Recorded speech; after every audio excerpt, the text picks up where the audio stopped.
আমরা কোমলঙ্গ তাহাদের না কোমলঙ্গ তারা কোমলঙ্গি আমরা পাঠক তাহারা পাঠিকা তারা তারা লেখক তাহারা লেখিকা অতএব আমরা পাচক না হইলে তারা পাচিকা হইবেন কেন? সুতরাং যে লক্ষ্মী ছাড়া দিব্যাঙ্গন্য দিককে রত্ন বলে তাহার দণ্ড হওয়া উচিত, যথা তাহাকে তুষারদণ্ড করা। অতএব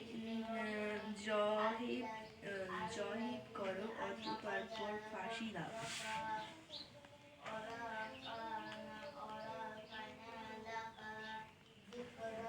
আমরা সকলে কবি। আমাদের কাব্য বীর রস অপেক্ষা করুণ রস বেশি। আমাদের এখানে লেখক অপেক্ষা লেখিকার সংখ্যা বেশি। তাই কবিতার স্রোতা বিনা কারণে অশ্রুগুলো বেশি বইয়া থাকে।